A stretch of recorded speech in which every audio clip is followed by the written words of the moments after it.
Okay, thank you very much for this interview. As I mentioned to Vladimir, I'm doing a story on the history and the future of MINUSTA in Haiti. There's been a lot of talk recently about specifically the future of this mission.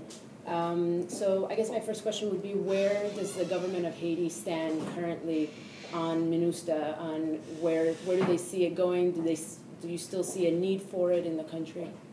Well, the President of the Republic has been very forthcoming and has been very clear that he supported the renewal of the mandate of MINUSTA in the country.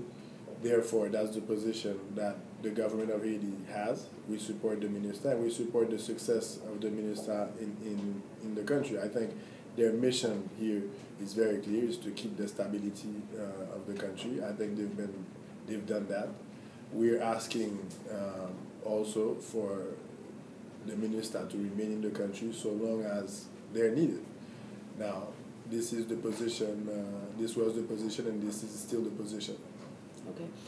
What are the parameters that the government is using to define this need for MINUSTA in terms of, things have changed over the course of the years since MINUSTA first came. So, one could argue there's some much more stable Haiti. So what is being used as the parameters for need of MINUSTA at this time? Well, the parameters is, of course, continued stability. I think, as you said, the country is very stable now. I think the factors that were there before have changed. I think that this is a situation where we need enhanced and continued stability for progress and for investments to come into the country.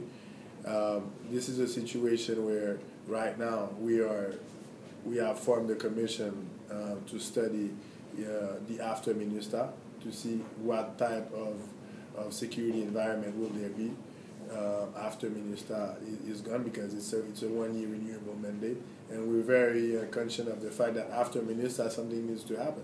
Now, as far as the MINUSTA is concerned, they're helping to patrol the streets. They're helping, on information sharing in order to keep the crime levels low. They're assisting us with a lot of different security infrastructure, and we feel that they've assisted us to bring the stability to where it's been so far, and we're very grateful for that. And it's a situation where we want to continue with the stability, but it's a one-year renewable mandate, and as responsible leaders, we also have to see the long-term viability of the security environment in the country. Okay. Switching a little bit, I know I don't have a lot of time. Looking at the 2-year anniversary of the earthquake, and when you talk about reconstruction, obviously reconstruction has a lot of, there's a physical reconstruction, and there's, pertaining specifically to you as foreign minister, there's been a lot of talk recently about foreign investment in Haiti and the role that is going to play, or that it's desired for it to play in the reconstruction process. So where does that foreign investment stand now in terms of the priorities of rebuilding Haiti, and which countries are playing the largest role? Well, in order to have long-term stability, economic growth, it's important that we bring foreign direct investment. The emergency relief has ended. The water shelters has been distributed to the people. So now we need solid investments. We need solid investments today, and for the future. We are very grateful for the aid and assistance that we're getting. But in order for the Haitian people to develop, in order for the country's economy to grow, in order for the reconstruction to last, we must have the private investments come in and take it over, because there is no cap into the investments coming into the country, and Haiti has different types of priorities. We have priorities in many sectors, and we cannot have caps in terms of what's needed. So what we're saying is this: we encourage we encourage trade and aid.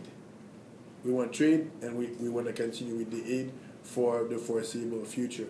But having the trade is key to our long-term development. So we're pushing that very aggressively as a new government, as a new administration, we are a big promoter of foreign direct investments, and we've started it in many different continents. We started with Asia, with South Korea, and South Korean investments have already started flourishing into Haiti with the Northern Industrial Park in Caracol, where there is a major apparel company called SEA that's already committed to investing about $80 million and creating over 40,000 jobs into that industrial park. There is another company called Wilby's that's creating 3,500 jobs here. So it's contributing to the overall job growth situation, and it's helping with the jobs program that we're putting together, having this type of investment.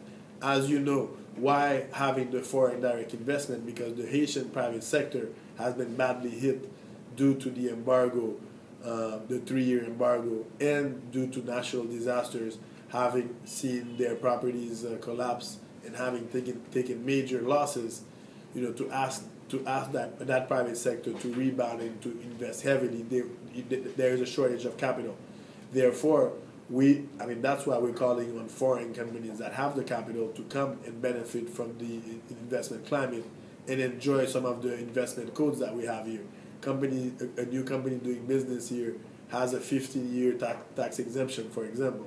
So these are the appealing sides that we're talking about. That we're promoting abroad, and we're talking to the investors to tell them that Haiti is definitely a destination to consider. And finally, President Martelly has, in recent weeks been traveling around the region. He was in Cuba, he was in Venezuela. So I'm wondering, is this a renewed effort by the new Haitian government to sort of seek ties beyond the United States, which has been its main partner, at least for the last decade or partner? Is that a conscious reach out to other countries, specifically in Latin America? Well, we've had excellent relations with the U.S., and we're going to continue to have excellent relations with the U.S. and with the traditional partners. I think Haiti needs help from a diversified array of partners. Cuba has been a very active partner into the health sector. They've cured 76,000 cholera cases when the cholera epidemic came out. They've been an active and a genuine partner, and we appreciated that. Venezuela has been a very active partner. They're number one now in aid coming to Haiti, in direct aid to the government, with the Petro-Caribe Fund that's giving the government about close to $1 million a day to handle social projects and to handle the government policies. There is also, you will see in the coming months, that we will seek to establish ties with emerging countries such as India, for example, that have different markets. So it's just an effort to, while we continue having excellent relations with the traditional partners, but it's also enhancing relations with emerging markets to give the Haitian economy a major boost that it needs. Okay, perfect.